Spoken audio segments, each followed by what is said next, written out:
예수님의 사역을 기록하고 있는 사복음서, 마태복음, 마가복음, 누가복음, 요한복음을 보면요, 많은 우리 신앙의 선배들이 예수님께 믿음의 반응을 하여 나와서 구원받았을 뿐만 아니라 그들의 아픔을 치유받았고 그들의 병의 나음을 얻었고요, 그리고 주님께서 허락하신 축복을 얻은 사람들을 우리는 많이 볼 수 있습니다. 사복음서에 많이 기록되어 있습니다. 하지만 그들의 믿음을 가만히 들여다보면요, 그들의 믿음은 온전한 믿음은 아니었습니다. 예수님을 하나님의 아들로 인정하며 예수님은 구약에서 선지자들이 예언한 하나님의 아들 메시아 예수 그리스도라고 믿는 그런 온전한 믿음은 아니었다는 것입니다. 그럼에도 불구하고 그들은 단지 주님께 나와 그들의 문제를 해결받고자 나왔을 뿐인데, 그럼에도 불구하고 나온 모든 이들에게 주님은 구원을 베푸셨을 뿐만 아니라 그들에게 치유함과 그들에게 위로와 인생 가운데 회복을, 그리고 그들에게 축복을 허락하신 예수님의 모습을 우리는 볼 수가 있습니다. 그뿐만 아니라 그들의 삶 가운데 필요를 채우셨고요, 그들이 원하는 것 들어주셨습니다. 죽은 자를 살리셨고요, 눈먼 자를 고쳐주셨고요, 소경에게 시력을 주시고, 그리고 귀가 어두운 자에게는 청력을 다시 허락하시는 주님이셨습니다. 고난과 고통의 문제를 해결받아야 할 자격이 있어서 해결해 주신 것이 아니에요. 그들이 구원받아 마땅한 그런 자격을 가진 자들이기 때문에 주님께서 구원을 허락하신 것이 아니었습니다. 그들이 치유받을 만한 믿음이 있어서, 그 자격이 있어서 하나님께서 치유하신 것이 아니에요. 그들이 축복받아 마땅한 그런 자격이 있어서 예수님께서 축복을 허락하신 것이 아닙니다. 자격 없지만, 아무런 자격 없지만 그저 주님께 우리 인생의 문제를 들고 나왔을 뿐인데도 불구하고 우리 같은 자격 없는 우리들을 사랑하셔서 우리에게 은혜를 베푸신 것입니다. 우리의 공로가 아닌 전적인 하나님의 은혜였습니다. 한 신학자는 예수님이 베푸신 은혜에 관하여 이렇게 이야기합니다. 은혜는 받을 자격 안 되는 이들에게 필요를 채우시고 고난과 고통의 문제를 해결해 주시고 아픈 자들에게 치유함까지 경험케 하시는 하나님의 따스한 손길이며, 믿음은 우리의 손을 뻗어 은혜 베푸신 하나님의 손을 잡는 것이다. 저는 이 말에 동의를 합니다. 그렇다면 치유를 받고 구원을 받은 성경의 많은 신앙의 선배들은 믿음으로 그들이 원하는 것을 얻은 것이 아니라 인생의 문제 때문에 주님 앞에 나왔는데, 그 믿음의 반응 때문에 하나님의 은혜로 인생의 문제 또한 해결받은 것입니다. 그렇습니다. 우리의 공로가 아니에요. 하나님의 전적인 은혜입니다. 그들의 믿음으로 그들이 자격 있는 자 되어 고통과 고통의 문제를 해결받은 것이 아니라 한량없는 은혜로 모두 하나님의 은혜로 받은 것입니다. 우리 삶에 고통과 고난이 있습니다. 우리가 사랑하는 자들을 먼저 천국에 보내야 되는 경우도 있고요, 우리 자녀가, 내가 금지오겹 키웠던 내 자녀가 아픈 모습을 봐야 할 때도 있고요, 내가 평생을 일구었던 사업을 잃게 되는 그런 고난과 고통이 모든 이에게, 그것에서 자유한 인생은 없다는 것입니다. 우리 그리스도인들에게도 이런 고난과 고통은 찾아옵니다. 그래서 많은 성경에서는요, 이 고난과 고통에 대해서 이야기하고 있는데요, 특별히 오늘 시편 기자의 고백이 제 마음을 울렸습니다. 이 시편 기자의 고백을 함께 보도록 할게요. 시편 119편 71절입니다. 119편 71절. 고난 당한 것이 내게 유익이라, 이로 인하여 내가 주의 율례를 배우게 되었나이다. 아멘. 자, 지금 이 시편 기자는 이 고난과 고통을 어떻게 이야기하고 있나요? 내가 고난 당한 것이 내게 유익이라 라고 이야기하고 있는 거예요. 그럼 지금 이 시편 기자가 당하고 있는 고난과 고통은 우리가 당하고 있는 고난과 고통과 다른 것이냐? 그렇지 않은 것 같아요. 그렇다면 어떻게 이 시편 기자는 고난과 고통, 인생의 문제가 그에게 유익이라고 말하고 있는 것인가? 혹시 이 고난의 뜻에는 다른 의미가 담겨져 있는 것이 아닌가라는 생각에 좀 원어를 찾아보았습니다. 근데 고난이라고 번역된 이 단어, 히브리어로 아나라는 단어가 쓰였는데요. 아나는 다른 뜻이 있는데 to be bowed down, 수동태로요, 엎드려지게 하다라는 뜻이 있어요. 자, 우리가 고난과 고통, 우리 인생의 문제들로 주님께서 그 상황을, 우리가 어떻게 할 수 없는 상황을 만드셨어요. 우리를 엎드려지게 하신다는 거예요. 엎드려지게 하셔서 무엇을 주님께서 원하시느냐? 율례를 배우게 하고 싶으시다고 말씀하시고 계세요. 율례. 한 번에 마음이 와닿지 않아요. 율례는 어떤 뜻이 있을까 또 찾아봤는데, 율례는 히브리어로 초크입니다. 뜻은 여러 가지가 있는데 rule, order, 규정이란 뜻이 있고요, prescription, 처방전의 뜻이 있고, 제가 주목하고 싶은 뜻 limit, 한계. 자, 모든 어떤 우리가 고난당해서 엎드려지게 될 수밖에 없는 상황을 주님께서 우리 삶 가운데 허락하셔서 우리가 엎드려지게 함으로, 주님을 집중하게 함으로 우리에게 무엇을 배우게 하게 원하시는가? 그것은 바로 하나님의 한계 없는 전지전능하심입니다. 하나님을 보게 하시는 거예요. 이 문제는 하나님만이 해결하실 수 있다는 것을 보게 하시는 거예요. 그래서 시편 기자는 내게 고난당하는 것이 유익이라 내가 율례를 배웠음이라. 그렇습니다. 주님께서 우리에게 고난과 고통을 허락하시는 이유, 그 아무것도 할 수 없는 무너져 내려가는 내 소중한 것을 바라보며 우리는 눈물 짓고 아무것도 할 수 없어 무릎 꿇고 기도하는 거예요. 그러므로 하나님을 발견하는 것입니다. 예수님을 발견하는 거예요. 오롯이 이 문제를 해결하실 전능하신 만유의 하나님을 발견하게 된다는 것입니다. 그렇다면 이런 측면에서 본다면 우리 인생의 문제들과 고난과 고통은 우리를 좌절시키고 낙심케 하는 이유가 아니라 오히려 우리를 하나님의 은혜의 자리로 나아가게 하는 축복의 통로인 것입니다. 자, 그렇다면 믿음은 어떤 것인가? 믿음의 역할은 무엇일까요? 우리는 믿음을 이렇게 정리할 수 있을 것 같아요. 믿음은 하나님의 은혜의 방으로 들어갈 수 있는 인생의 문제라는 문을 여는 열쇠이다. 그렇습니다. 믿음은 인생의 문제에 좌절하여 낙심하여 있는 우리를 일으켜서 은혜의 하나님께 나아가게 하는 그리스도의 힘인 것입니다.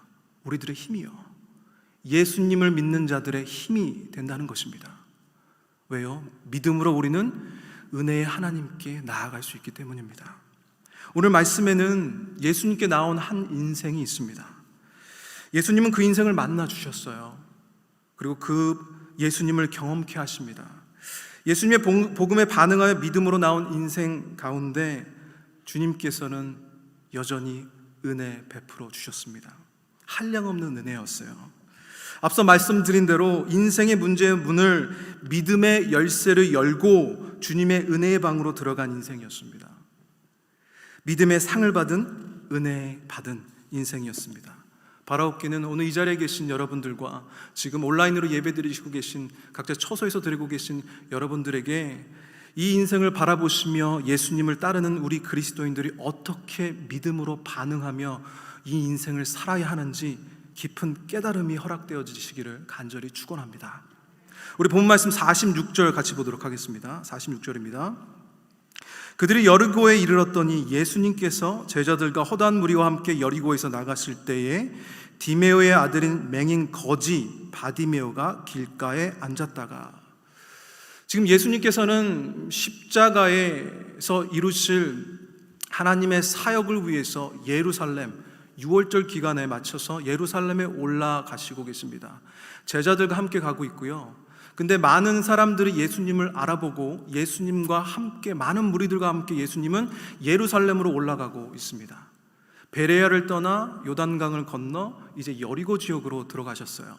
이 여리고 지역은 갈릴리에 있는 6월절 순례자들이 예루살렘으로 올라가기 위해서 거쳐야 하는 그 길목에 있는 지역이었습니다. 이 여리고성은 상업이 발달한 지역이었어요. 도시였습니다. 그래서 많은 사람들이 오고 가는 교통이 편리한 지역이었어요. 그렇다면 지금 6월절 기간 많은 사람들이 예루살렘으로 지금 순례자들이 이렇게 많이 있었기 때문에 오늘 등장하는 거지 바디메오에게는 어쩌면 많은 사람들이 이 도시에 북적였을 거니까 평소보다 대목일 수 있을 것입니다. 많은 사람들을 만나니까 좀 더 많이 구걸할 수 있을 것이며 또 그들이 은혜 베풀면 좀 더 많은 돈을 벌 수 있는 대목이라는 거예요. 즉 바디메오는 지금 더 많은 돈을 벌 수 있는 그런 기회가 찾아온 것입니다. 이 바디메오, 아무도 주목하지 않는 길가에 여느 거지처럼 앉아있는 소경 거지 바디메오, 한번 그 장면을 상상해 보세요. 길가에 앉아 있습니다. 근데 바디메오는 어떤 사람이었을까요? 한마디로 여러분들에게 말씀드린다면 그는 없는 사람이었어요. 아무것도 없는 사람.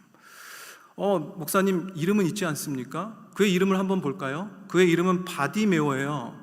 다른 복음서에도 이 바디메오, 이 거지를 기록하고 있는데요. 오직 마가만이 이 바디메오, 이 거지를 바디메오라고 부르고 있습니다. 근데 이 바디메오의 뜻을 보면 아람어로 바는 아들이고요. 디메오는 아버지의 이름이에요. 그건 결국 이 사람의 이름이 아니라는 거예요. 디메오의 아들이라는 거죠. 아마도 디메오라는 사람은 이 여리고의 지역에서 조금 그래도 이름이 있었던 사람인 것 같습니다. 그래서 디메오의 아들이라고 부르는 거예요. 아직 성인이 되지 않은 나이였기 때문에 자기 이름이 없지 않았나 생각해 보기도 합니다. 그는 아무것도 없었어요. 이름도 없었고요.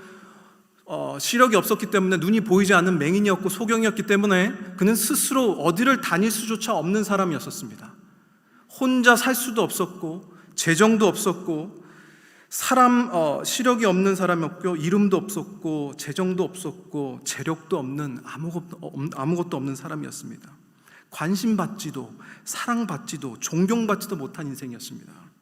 예수님 당시 유대인들은 소경이 된다는 것은 질병에 의해서가 아니라 아버지의 죄나 자신의 죄 때문에 하나님께 저주를 받은 것이라고 생각했습니다. 그렇게 역임을 받았던 이 바디메오 인생, 여러분들 상상해 보시겠습니까? 쉽게 우리는 상상해 볼 수 있을 것 같아요. 손가락질 당했으며 저주받은 인생이라며 그 평생을 살았을 것입니다. 어떻습니까? 포기하고 싶은 인생 아니었을까요? 다 놓아버리고 싶은 인생 아니었을까요? 그 삶 가운데 무슨 기쁨이 있었을까요? 그 삶 가운데 어떤 소망이 있었을까요? 모든 것이 거둬져간 그 인생, 완전히 파산된 상태입니다. 소유적인 측면으로 보면요, 오늘 본문의 바디메오는 천하의 저주받은 살 가치도 없는 인생이에요. 아무것도 없기 때문입니다. 이 거지는 완전히 실패한 인생입니다. 소망이 없어야만 하는 인생이에요. 있을 수가 없다라고 우리가 지레 짐작할 수 있겠죠. 과연 그럴까요? 하나님께서 인생을 허락하셔서 이 땅 가운데 태어나게 하신 모든 인생들 가운데 아무런 목적 없이 하나님의 계획 없이 태어난 인생이 있을까요? 그렇지 않습니다. 그렇지 않아요. 사랑하는 성도 여러분, 우리는 소유형 인간이 아니에요. 우리는 이 세상의 모든 것을 다 가져도 만족할 수 없는 존재형 인간입니다. 많이 가진다고 해서 우리가 만족할 수 있다고 생각하는 것은 우리의 착각이에요. 우리 본성이 주는 착각, 거짓말입니다. 사랑하는 성도 여러분, 여러분들이 갖고 싶어하는 것들을 가졌을 때를 생각해 보세요. 여러분들이 이런 인생을 살면서 이것만 있으면 저것만 있으면 했던 일들이 진짜 실제로 여러분 인생 가운데 있어졌던 그 순간을 생각해 보십시오. 그 순간은 기쁘겠죠. 즐거워요. 행복해요. 뿌듯합니다. 내 자녀가 이 대학만 들어가면 했었을 때 내 자녀가 그 대학에 들어가면요 기쁘겠죠. 뭔가 이룬 것 같아요. 근데 그 대학에 들어간 그 아들을 바라보며 2년 3년이 지나도 그 아들을 보면서 저 대학에 들어가서 너무 행복하다, 그렇게 묵상하시면서 기쁨을 누리시고 계십니까? 2년 3년 전에 새로 뽑은 차를 바라보면서 맨날 감동하면서 그때 그 기쁨을 느끼면서 여러분들 그 차를 타고 계십니까? 내 집의 꿈을 가지고 계셔서 2년, 1년 전에 얻은 그 집을 왔다 갔다 하시면서 지금도 여전히 그 집에 들어가면서 감동하면서 들어가고 계십니까? 또 다른 예로는 여러분들 결혼할 때를 한번 생각해 보세요.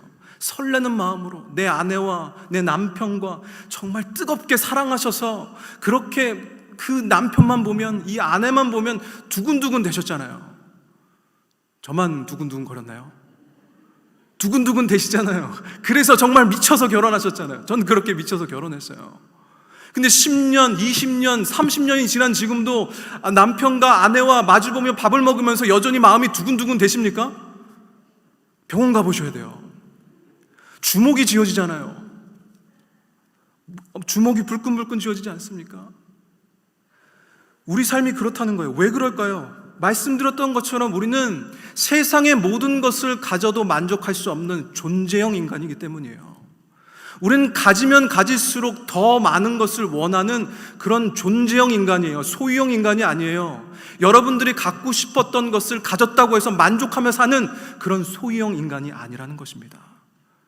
그래서 우리는 이 바디메오를 소유형 인간의 어떤 그런 관점으로 바라보는 것이 아니라 존재형 인간의 관점으로 이 바디메오를 바라봐야 하는 것입니다. 여러분들의 삶은 어떻습니까? 우리가 존재형 인간으로 하나님께서 만드신 이유, 우리는 가져서 행복한 자들이 아니라 하나님께 사랑받아야, 하나님과 사랑의 관계를 가져야 만족하는 존재형 인간이라는 것입니다. 그 관계를 가진 자들은요, 기쁨이 넘쳐요. 아무것도 없는데 행복합니다. 예수님께 나와 기도하는 것이 행복합니다. 왜요? 예수님을 사랑하기 때문입니다. 차를 사서 행복한 것보다 예수님을 만나 예수님을 찬양하는 게 더 좋은 거예요. 거듭난 인생이라는 것입니다. 오늘 소경 거지 바디메오는 어떻습니까? 모든 것이 파산 상태에 있는 인생입니다. 어느 곳에도 기댈 수 없는 인생이에요. 그런데 세상의 눈으로 보면요, 소망이 있으면 안 되는 인생이에요. 끝난 인생이어야 하는데요. 하지만 그에 처해진 상황이, 아무것도 할 수 없는 이 상황이 그를 엎드리게 한 거예요. 엎드리게 해서 주님을 발견케 한 겁니다. 예수님의 가치를 발견한 거예요. 그래서 온전히 예수님께 모든 걸 맡기는 인생이 되었습니다. 그래서 예수님께 반응하여 믿음으로 나아간 인생이 되었던 것입니다. 그렇다면 이 예수님께 온전하진 않지만, 부족하지만, 아주 작은 믿음이지만 그 믿음으로 나아간 이 바디메오, 그 바디메오의 믿음은 어떤 믿음이었을까요? 오늘 나누고자 하는 하나님의 말씀입니다. 첫 번째, 그 바디메오의 믿음은 온전히 예수님께만 집중한 믿음이었습니다. 우리 47절 말씀 다시 보도록 하겠습니다. 나사렛 예수님이란 말을 듣고 소리질러 이르되 다윗의 자손 예수님이여 나를 불쌍히 여기소서 하거늘. 자, 지금 바디메오가 예수님을 오셨다는 걸 들었어요. 그는 보이지 않는 맹인이었기 때문에 예수님이 오시는 모습을 못 봤을 거예요. 하지만 이때쯤이면 예수님께서 행하신 일들 때문에 많은 무리들이 예수님에 대해서 속삭였을 거예요. 얘기했을 거예요. 그래서 나사렛 예수님이다라는 얘기를, 나사렛 예수가 왔다는 얘기를 들은 거예요. 모든 사람이, 이 바디메오를 제외한 모든 사람이 예수님을 뭐라고 부르고 있습니까? 나사렛 예수라고 부르고 있어요. 오직 바디메오만이 다윗의 자손 예수님이여 이렇게 부르고 있다는 거예요. 무슨 차이가 있을까요? 어떤 차이가 있을까요? 지금 바디메오가 부르고 있는 다윗의 자손 예수님이여, 이 의미는요, 선지자가 예언한 구약에서 얘기하는 메시아, 예수 그리스도, 하나님의 아들, 구원자라는 뜻이 담겨져 있습니다. 그런데 나사렛 예수란 뜻은요, 예수님 당시 유대인들은요, 예루살렘 출신인 사람들이 갈릴리 지역을 굉장히 무시하는 경향을 갖고 있었어요. 지역 감정이 있었던 것 같아요. 그래서 예루살렘 출신 사람들이 갈릴리 지역에 대한 그 마음이 좀 이렇게 무시하는 경향이 있었는데요. 그래서 갈릴리 지역에서도 정말 뭐 몇 분이면 지나갈 수 있는 조그마한 마을, 이 나사렛의 말에 대해서는 굉장히 좀 뭐랄까요, 경외함과 존경보다는 어쩌면 좀 조롱과 조소가 섞여져 있어서 나사렛 예수라고 얘기하고 있는 것이죠. 그래서 갈릴리의 출신임에도 불구하고 나다나엘 여러분들 아시죠? 요한복음 1장에 빌립이, 예수님께서 빌립을 제자로 부르시고 나서 빌립이 나다나엘에게 가서, 자, 선지자가 예언했던 그 구원자 예수가 여기 있다, 나사렛 예수다, 와서 보라 해요. 그랬더니 나다나엘이 뭐라고 얘기합니까? 나사렛에서 무슨 선한 것이 나느냐, 이렇게 얘기합니다. 근데 말씀드렸던 것처럼 나다나엘도 예루살렘 출신이 아니었고 갈릴리 출신이었어요. 갈릴리 출신이었지만 이 나사렛이라는 지역 자체는 너무 작았기 때문에 좀 조롱과 조소, 좀 놀림의 대상이었던 것 같습니다. 그렇다면 지금 바디메오를 제외한 모든 사람들이 지금 나사렛 예수시다 라고 얘기하고 있는 거예요. 존경이 있었을까요? 경외함이 있었을까요? 그렇지 않아요. 조롱과 조소와 경멸이 섞여 있는 그런 호칭이에요. 그렇게 부르고 있는 그 가운데 오직 바디메오만이 다윗의 자손 예수님이여 나를 긍휼히 여겨주시옵소서, 나를 불쌍히 여겨주시옵소서. 어떻게 이런 고백을 할 수 있는 것일까요? 예수님께 집중했기 때문입니다. 예수님께 집중했기 때문에. 사랑하는 성도 여러분, 우리의 귀와 우리의 어떤 생각들과 우리의 눈은요, 세상에 사로잡혀 있어요. 매일같이 세상의 미디어들은요, 나쁜 얘기들만 지금 계속해서 토해내고 있어요. 소망은 없는 인생을 살고 있는 거예요. 우리는요, 만약 조금이라도 우리의 집중을 예수님께 띄면요, 우리 인생은 정말 소망 없어요. 세상은 끝난 것 같아요. 우리는 앞으로 어떻게 살아야 될지 모르겠어요. 하지만 우리가 예수님께 집중하면요, 소망이 주어지는 줄 믿습니다. 평안이 주어지는 줄 믿습니다. 여러분들, 우리가 찬양 드리고 예배 드릴 때 우리 마음에 혼란스러운 것들이 있어요. 왜냐하면요, 우리 생각, 우리의 귀, 우리의 눈이요 세상에 집중되어 있어서 그래요. 예수님께 집중하지 않고 있기 때문입니다. 저는요, 단언컨대요, 이런 예수님께 집중하는 것은 한 번에 되지 않습니다. 훈련이 필요해요. 그래서 사랑하는 성도 여러분, 저는 이렇게 강하게 여러분들에게 권면합니다. 영적 청정지역, 세상과 단절된 지역으로 나아가시기를 축원합니다. 그 장소가 없다면요, 만드셔야 해요. 그 장소는 주님께 집중하는 기도의 자리가 되는 줄 믿습니다. 주님께 기도하셔야 해요. 말씀을 보시려고 노력하셔야 돼요. 그 자리에 갈 때만 우리가 예수님께 집중할 수 있는 거예요. 바디메오는 그 인생을 통해서 예수님께 집중했어요. 많은 소문을 들었을 거예요. 다른 이들은 이런 얘기를 했겠죠. 다른 곳에 시선을 뺏기고 귀 기울였던 사람들은, 야, 예수님, 야, 목수의 아들, 야, 나사렛 예수, 무슨 힘이 있겠어? 라고 했겠죠. 맞아, 그런 것 같다. 근데 그는 개의치 않았어요. 온전히 엎드려져서 주님께 집중했다는 거예요. 사랑하는 성도 여러분, 그 영적 청정 지역으로 여러분들 매일 나가셔야 합니다. 기도의 자리로 나아가시기를 간절히 축원합니다. 예수님께 집중하시기를 간절히 축원합니다. 오늘 바디메오는 그 인생의 무게로 짓눌려 소망 없는 인생처럼 살고 있지만, 그런 인생처럼 보이지만, 아니 그런 인생이어야 하지만, 그 삶의 무게에 짓눌려 엎드려 지낼 수밖에 없는 인생이었지만, 그는 만유의 하나님, 그 인생을 구원할 참된 우리 인생의 왕 예수님을 발견했습니다. 그리고 지금 힘차게 그 이름을 부르고 있는 거예요. 사랑하는 성도 여러분, 예수님께만 집중하십시오. 참된 하나님 되시며 하나님의 아들 구원자이신 예수님을 발견하시고 그분께 부르짖어 나아가는 오늘 하루 되시기를 간절히 축복합니다. 우리 48절 49절 보겠습니다. 많은 사람이 꾸짖어 잠잠하라 하되 그가 더욱 크게 소리질러 이르되 다윗의 자손이여 나를 불쌍히 여기소서 하는지라. 예수께서 머물러 서서 그를 부르라 하시니 그들이 그 맹인을 부르며 이르되 안심하고 일어나라 그가 너를 부르신다 하매. 여러분도 여기 두 종류의 사람들이 보이십니까? 두 종류의 사람들이 있어요. 첫 번째는 꾸짖어 잠잠하라 하는 사람들이고요, 두 번째는요, 안심하고 일어나라 라고 하는 자들, 이런 사람들이 여기에 있습니다. 그러니까 예수님께 나오는 것을 막는 자들과 그리고 예수님께 인도하는 자들입니다. 다들 예수님을 따르고 있고요, 예수님과 한 공간에 있습니다. 무슨 차이가 있을까요? 이 차이를 제가 말씀드리는 이유는 이 사람들은 나쁜 사람이고 이 사람들은 좋은 사람이다라고 이야기하고 싶어 말씀드리는 것이 아니라, 우리 그리스도인들, 지금 이 자리에 계신 여러분들이요, 우리 그리스도인들이 제대로 예수님을 따르지 않게 된다면요, 어떤 이유에서든지 이 두 부류로 나눠지게 된다는 것입니다. 어떤 이유에서든지. 누구의 잘못도 아니지만 우리가 여러분들 어떻게 우리가 주님을 잘 섬길 수 있는지 그 깨달음이 여러분들에게 주어지시기를 축원합니다. 그 차이를 만드는 것은 무엇이었을까요? 같은 공간, 같은 자리, 예수님과 함께 있는데 이 두 부류는 차이가 있어요. 어떤 것이 이 차이를 만드느냐? 바로 예수님과의 관계입니다. 예수님과의 관계요.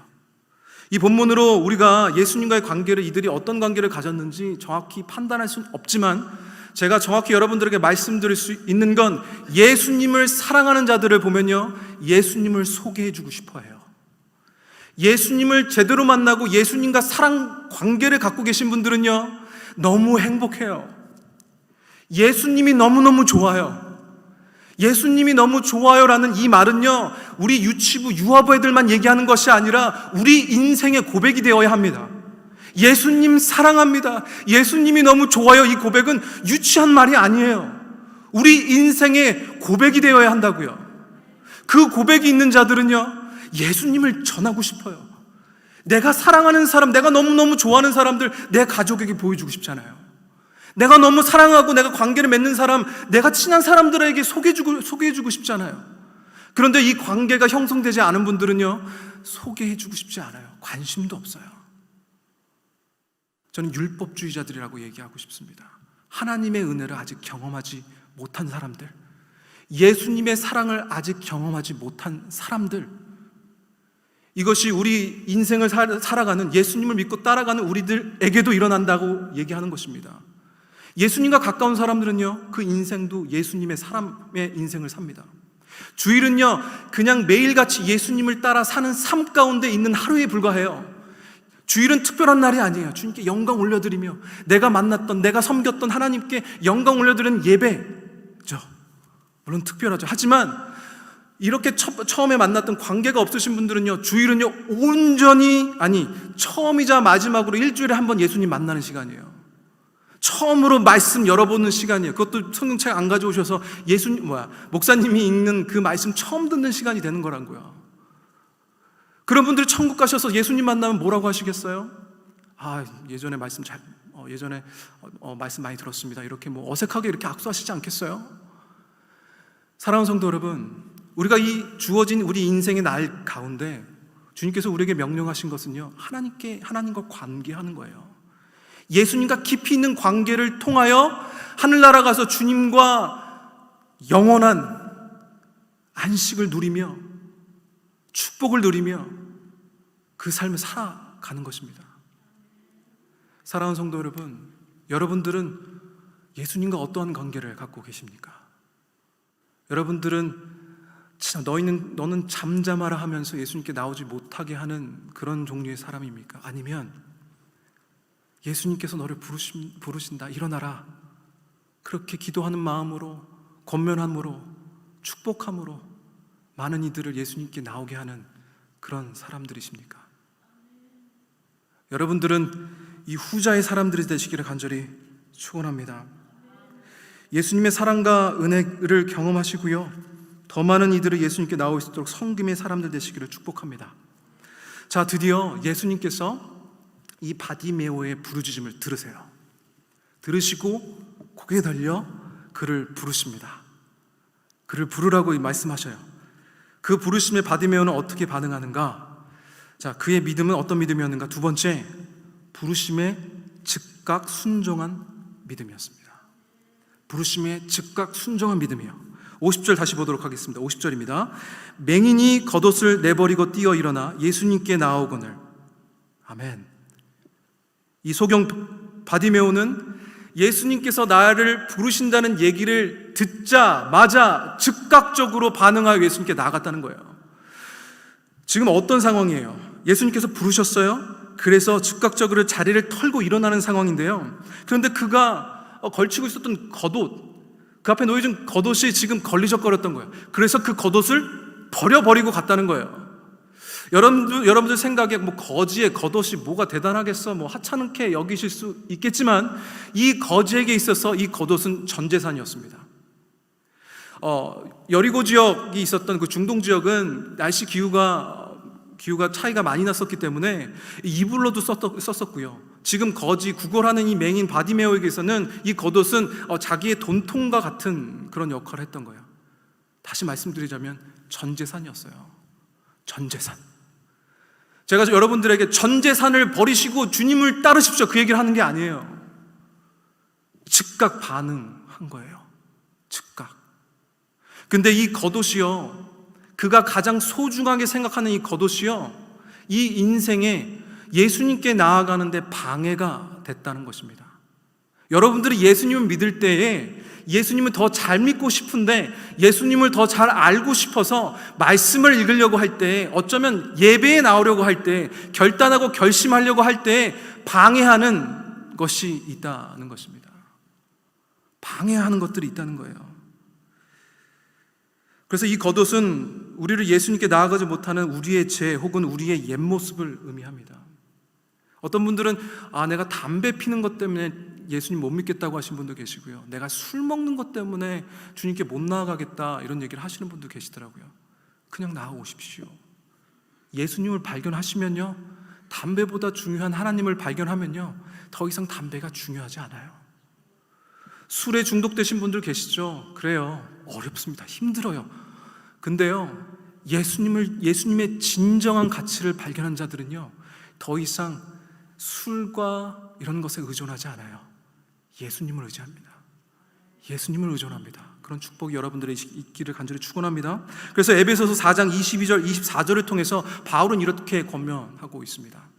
너희는 유혹의 욕심을 따라 썩어져가는 구습을 따르는 옛사람을 벗어 버리고 오직 너희의 심령이 새롭게 되어 하나님을 따라 의와 진리의 거룩함으로 지으심 받은 새 사람을 입으라. 아멘. 자, 여러분들 보셨습니까? 벗어 버리래요. 지금 이 바디메오가 했던 것처럼 그를 예수님께 나아가고자 했을 때 방해하는 자기의 전 재산이 방해가 됐기 때문에 벗어 버린 거예요. 그리고 새 사람을 입은 거예요. 그래서 은혜의 자리에 나아간 겁니다. 그가 가졌던 전 재산보다 더 귀한 것을 얻은 인생이 된 것입니다.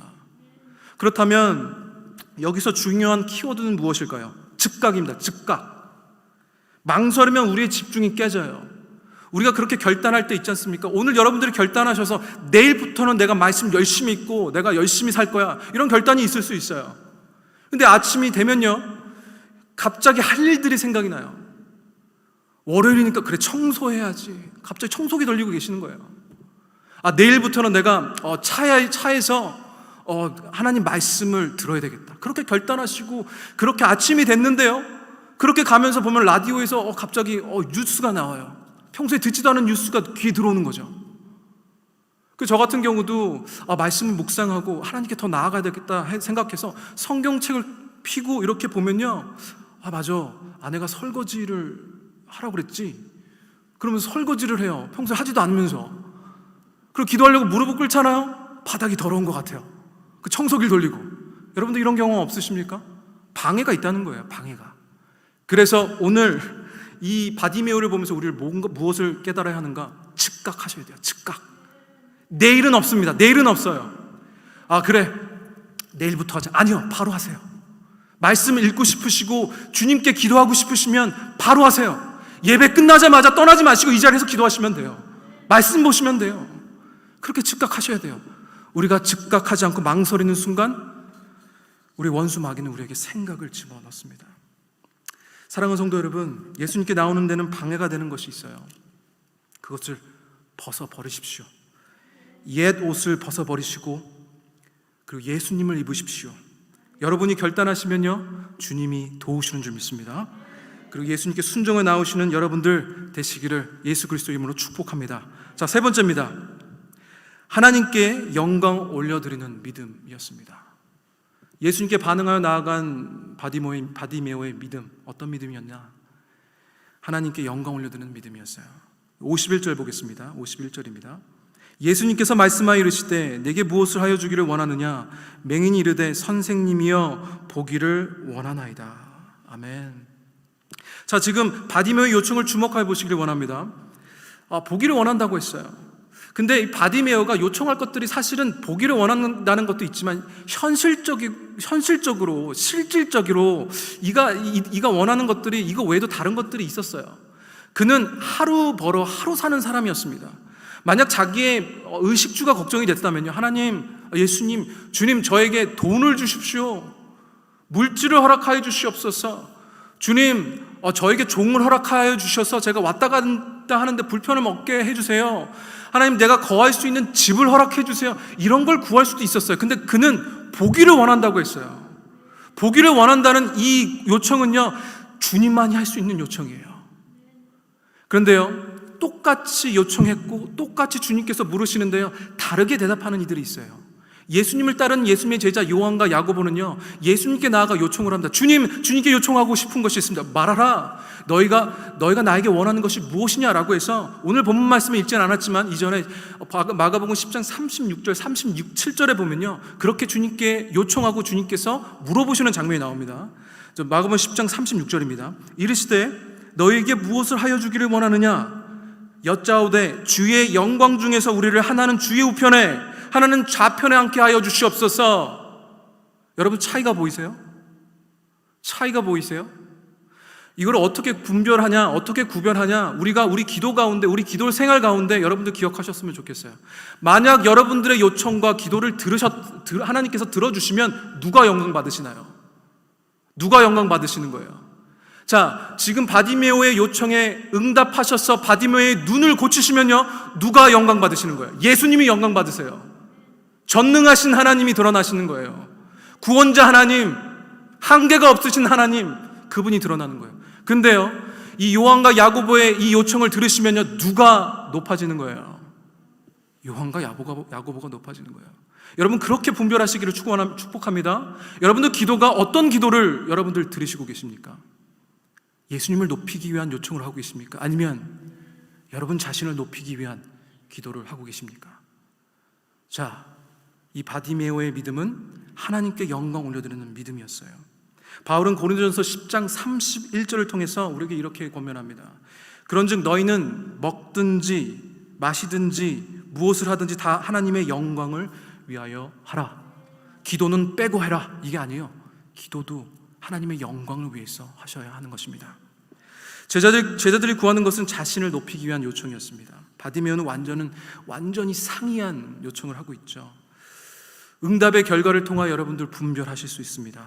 바디메오의 강구처럼 주님의 이름이, 주님만이 영광 받으시는 것을 위하여 기도하시고 간구하시는 여러분 되시기를 간절히 축원합니다. 52절 말씀 보겠습니다. 52절입니다. 예수님께서 이르시되 가라, 내 믿음이 너를 구원하였느니라 하시니 그가 곧 보게 되어 예수님을 길에서 따르니라. 아멘. 자, 예수님께서 여기서 내 믿음이 너를 구원하였느니라 라고 말씀하고 계세요. 근데 이 뜻을 우리가 잘못 해석하면요, 야, 저 바디메오의 믿음으로 저 사람이 구원을 얻었구나, 그렇게 해석할 수 있는데 그런 의미가 아니에요. 소경 바디메오의 믿음을 말씀하실 때 그가 믿음으로 무언가 얻었다고 말씀하신 것이 아니라 내 눈이 나았느니라 라고 말씀하시는 것이 아니에요. 그래서 예수님께서 뭐라고 처음에 말씀하십니까? 구원받았다고 얘기하는 거예요. 구원받았다. 네 믿음으로 네가 네 눈을 얻었다라고 주님께서 말씀하신 것이 아니라, 주님이 말씀하시는 이 믿음으로 주님은 구하지 않았지만 구원을 먼저 허락하신 거예요. 그리고 은혜로 눈을 고쳐주신 겁니다. 하나님께서 우리에게 관심 가지시는 건 우리의 구원이에요. 삶과 죽음. 우리가 그것이 해결되면요, 우리는 더 이상 헤매지 않아요. 헤매지 않습니다. 예수님만 따라 살면 되거든요. 물론 믿음으로 우리는 우리의 필요를 공급받고 주님의 섭리를 경험합니다. 제가 말씀드렸던 것처럼요, 믿음은요, 하나님의 은혜의 자리로 나아가게 하는 그 문을 여는 열쇠라고 말씀드렸어요. 믿음으로 그 자리로 나아갈 수 있다는 거예요. 그래서 믿음은 하나님께서 뻗으신 은혜 베푸시는 손을 잡는 거예요. 그 손을 잡고 인생 걸어가는 거예요. 그것이 믿음의 삶입니다.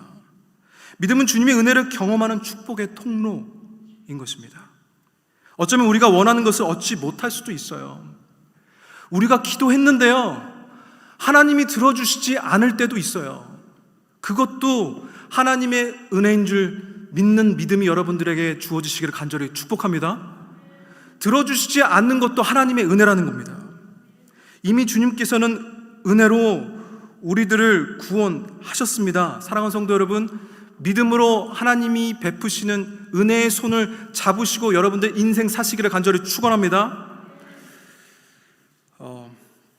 몇 해 전에 저희 어머니께서 암 진단을 받으셨고요. 그 다음에 돌아가셨습니다. 저희 어머니께서 암 진단을 받으셨다는 얘기를 듣고 그때서부터 기도를 시작했습니다. 타협 없는 기도했어요. 6개월 동안 하루에 3시간, 4시간을 하루에 24시간의 11조를 드리겠다는 마음으로 그렇게 매일같이 기도했습니다. 날 줄 알았어요. 그랬는데요, 그렇게 암 진단을 받으시고 나서 4개월이 지난 이후에 이런 소식이 들리더라고요. 암세포가 완전히 줄어들었다는 얘기를 들었어요. 할렐루야, 하나님께서 기도를 들어주셨구나, 그렇게 생각을 했습니다. 그런데 원래 6차까지 예정돼 있었던 항암 치료를 4차에서 멈추고 이제 통원 치료를 할 수 있다고 해서 집에서 쉬시는데요. 어머니께서 당뇨가 있으셨어요. 그래서 항암 치료에 이제 그 사이드 이펙트였던 것 같아요. 잘 드시지 못했어요. 먹는 것마다 다 토하셨거든요. 그렇게 다 토하시는 그 과정 속에서 드시질 못하니까 저혈당 쇼크가 왔어요. 그래서 어머니가 의식을 잃으시고 응급실에 실려 들어가셨습니다. 그래서 중환자실에 있게 됐는데, 그렇게 의식을 잃고 중환자실에 들어가셔서 돌아가실 때까지, 천국에 가실 때까지 눈을 뜨지 못하셨어요. 저는 그 모습을 지켜보면서요, 이런 생각을 했습니다. 하나님은 고쳐주시지 않았다라는 생각을 했어요. 내 기도가 무슨 소용이 있었나, 이런 생각이 드는 거예요. 그렇게 간절히 기도했는데 하나님께서 내 기도를 듣지 않으셨구나 생각이 드니까 너무, 그럼 뭐랄까요, 하나님한테 너무 섭섭하더라고요. 너무 섭섭하더라고요. 의식을 잃고 누워 계신, 침상에 계신 어머니를 바라보면서 너무 가슴이 아프더라고요. 제가 미국에 있는데 어머니는 한국에 계셨어요. 그래서 제가 한국에 그때 나갈 수 없는 신분 문제 때문에 나갈 수가 없어서 언제 돌아가실지 모르는 어머니를 바라보면서, 그것을 보면서 누가 기도할 수밖에 없더라고요. 계속 기도하고 있는데요, 세상 사람들 눈에 보면요, 세상 사람들의 눈으로 제 상황을 들여다보면요, 저는 정말 불쌍한 사람이더라고요. 우리 어머니는 많지 않은 나이에 그렇게 쓰러지셔서 이제 돌아가실 날만 기다리고 계시는 그 상황을 보면 그냥 우리 인생은, 어머니의 인생은, 내 인생은 그냥 슬픈 인생이 되어버리는 것 같더라고요. 그런데 그렇게 기도하고 있는데요, 하나님이 저에게 그런 마음을 주시는 거예요.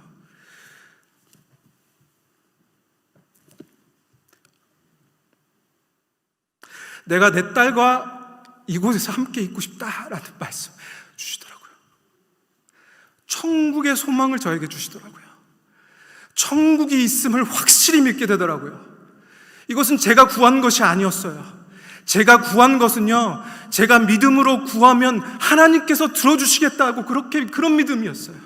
하나님이 제 기도를 들어주시지 않았어요. 근데요, 은혜로 저에게 무엇을 허락하셨냐면요, 소망을 주셨어요. 천국의 소망을 허락해 주셨어요. 저는 확신합니다. 저는 죽어서 우리 어머니를 천국 가서 만날 거예요. 저는 구원받았기 때문에, 우리는 구원받았기 때문에 우리 인생이 끝이 아니라 천국에 가서 하나님을 만날 거예요. 먼저 가신 우리 부모님들을 만나러 갈 거예요. 먼저 보낸 내 아들을 만나러 갈 거예요. 그 믿음을 저에게 주셨어요.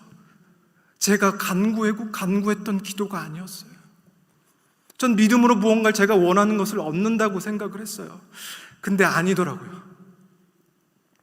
그래서 은혜로 저에게 이 천국의 소망을 주셨습니다. 그랬더니 제 마음에 기쁨이 가득 넘쳤어요. 저번 주에 이렇게 예배를 드리면서 이렇게 보내는 예배를 들으면서 제 마음에 처음엔 불편한 마음이 있었어요. 이분이 꼭 천국을 가셔야 하는데, 근데 예배를 드리고 나서 주님이 영혼을 받으셨다는 그 기쁨이 저한테 가득 넘치는 거예요. 물론 유가족들에게는 위로하고 그렇게 했지만 제 마음에는 이루 말할 수 없는 기쁨이 있더라고요. 사랑하는 성도 여러분, 믿음으로 우리가 원하는 것을 얻는 것이 아니에요. 우리가 얻는 것은 주님이 우리에게 구원을 허락하셨고 우리에게 치유를 허락하시는 건 하나님의 은혜입니다. 지금 바디메오는 예수님이 내 눈이 고침을 받았다라고 말씀하신 것이 아니라 구원받았다라고 말씀하시고 계세요. 그리고 나서 눈이 떠졌어요. 은혜 받은 것이지요. 자, 지금 이 바디메오는 삶과 죽음의 문제가 해결된 상태입니다. 이 구원의 문제가 해결되면요, 즉 우리 안에서 완벽하게 정리가 되면요, 더 이상 우리는 인생에서 헤맬 필요가 없어요. 한 곳만 바라보며 나아가면 됩니다. 그래서 이 구원의 문제와 육신의 문제까지 은혜로 해결받은 이 바디메오, 그는 어떻게 행동하는가? 52절, 그가 보게 되어 예수님을 길에서 따르느니라. 아멘. 구원받은 여러분들 이제 인생에서 주어진 일 하나만 하시면 됩니다. 우리 삶과 죽음의 문제가 해결됐어요. 우리 안에 완전히 정리가 된 거예요. 정리해 주셨습니다. 그러면요, 우리가 어떻게 살아야 하느냐? 예수님을 따라 살면 되는 거예요. 예수님만 바라보며 예수님이 행하신 그 길로만 걸어가면 되는 거예요. 예수님만 드러내는 삶 살면 되는 거예요. 예수님처럼 살면 되는 거예요. 예수님 전하는 삶 살면 되는 거예요. 그리고 주님께 가면 되는 겁니다. 그 은혜가 여러분들에게 주어지시기를 간절히 축복합니다. 우리 주님께서 이렇게 말씀하십니다. 내 믿음이 너를 구원하였느니라. 이 말씀을 믿음으로 받으시기를 축복합니다. 믿음으로 하나님의 은혜의 자리로 나아가십시오. 인생의 모든 문제 주님께 나아가 주님의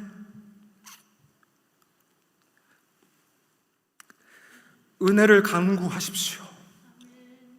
아프신 분 계시면요, 주님의 은혜를 사모하시며 나아가셔서 기도하십시오. 인생에 문제 있으시면요, 엎드려져서 기도하십시오. 주님의 은혜로 여러분들에게 치유함과 위로를 허락해 주실 것을 믿습니다. 여러분 간절한 믿음의 부르짖음을 들으시고 은혜 베풀어 주실 것을 믿습니다. 그리고 구원을 허락해 주실 것을 믿습니다.